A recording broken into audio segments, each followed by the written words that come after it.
Mr. President. Thank you for being with us. Let me go back. I've had a number of people tell me that there were very specific conditions and very specific warnings that you gave personally to the Taliban. Joe Biden is trying to blame you. I want first to give you an opportunity to respond to that. Your assessment. Well, it's good to be with you, Sean, but it's a terrible time for our country. I don't think in all of the years our country has ever been so humiliated. I don't know, would you call it a military defeat or a psychological defeat? There's never been anything like what's happened here. You can go back to Jimmy Carter with the hostages. We all thought that was a great embarrassment, and we were pulled out of that by Ronald Reagan.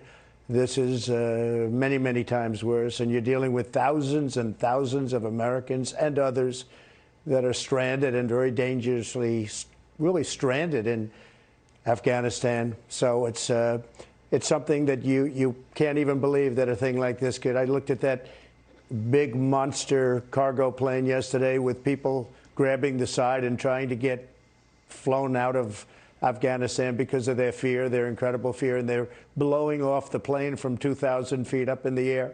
It's nobody's ever seen anything like that. That blows the helicopters in Vietnam away. That's not even a contest. This has been the most humiliating period of time I've ever seen. Yeah, we had a great deal. We worked on it very hard. Mike Pompeo, a brilliant guy, and many others worked on it endlessly. Meetings with the Taliban. Of course, you have to meet with the Taliban. They're the ones that you're negotiating with. I spoke on numerous occasions to the head of the Taliban, and we had a very strong conversation. I told him up front, I said, look, before we start, let me just tell you right now that if anything bad happens to Americans or anybody else, or if you ever come over to our land, we will hit you with a force that no country has ever been hit with before.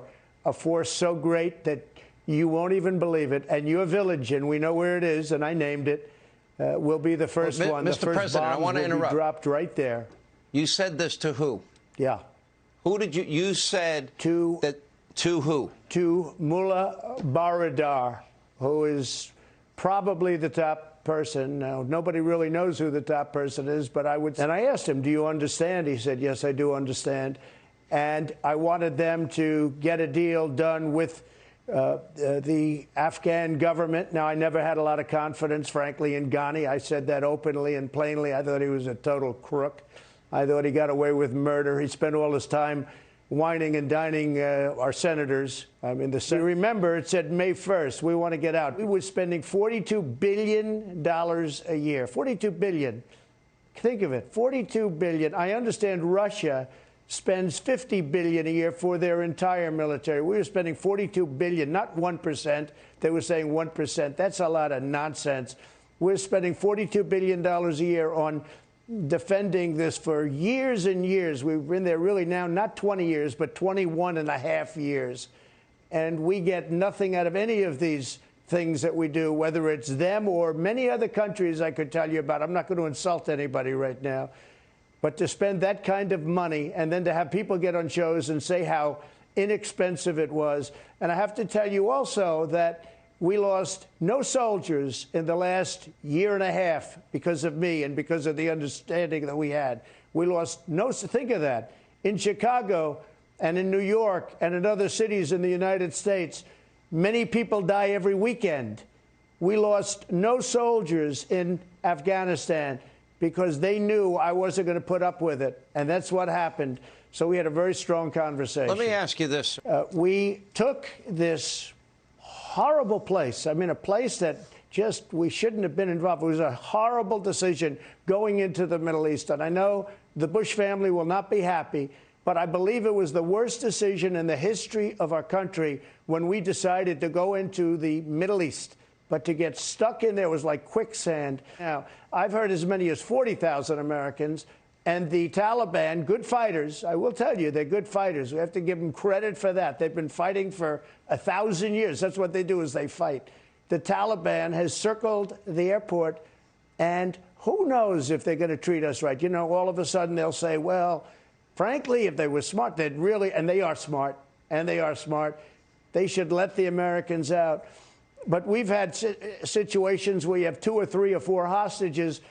We could have 40,000 Americans, not to mention others, like people that helped us in Afghanistan. So we've never had a situation like this. We have 40,000 potential hostages, a minimum of 11,000, but it could be as many as 40.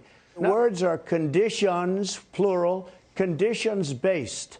It was an agreement where actually we wanted to get out by May 1st, and they violated the agreement, so we didn't. It's a great agreement from a lot of different standpoints. And frankly, Biden didn't have to even go by that agreement. He could have done.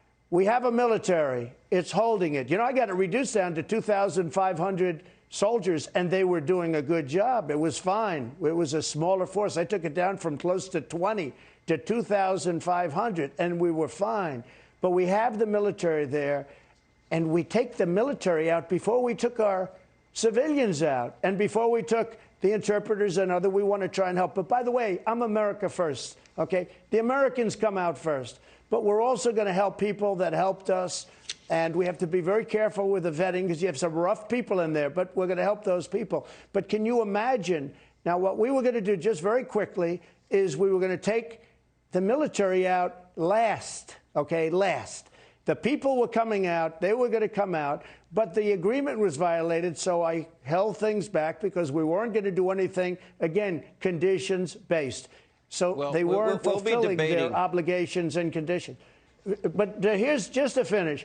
The people come out first. Then I was going to take all of the military equipment. We have billions and billions of dollars worth of new Black Hawk helicopters, brand new, that Russia now will be examining, and so will China, and so will everybody else to figure it because it's the greatest in the world.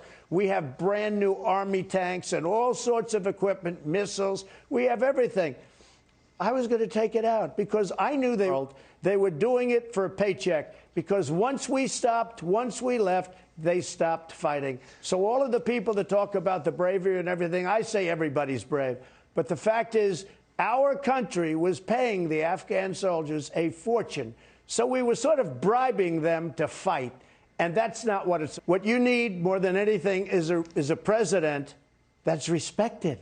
You need a president that got rid of ISIS. We got 100% got rid of ISIS. We did a job.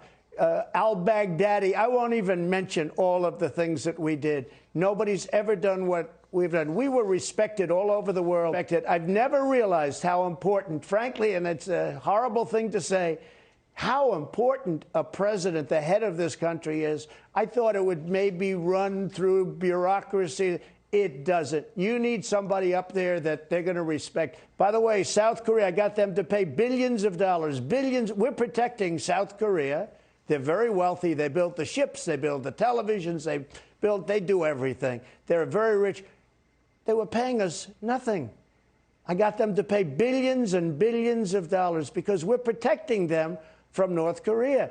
And I had a very good relationship with President Moon and all of the people in South Korea. In fact, they liked me and I liked them. But I said, why are we doing this for nothing? Japan, the same thing. So many. We're protecting the world. We can't do this. We're not supposed to be doing this. It absolutely, they would not have done what they've done right now. This is the greatest embarrassment and beyond embarrassment. This is something that it will affect our relationships for years to come and decades to come. I will say, when China watches this, they're so happy and they're laughing at us. They're laughing.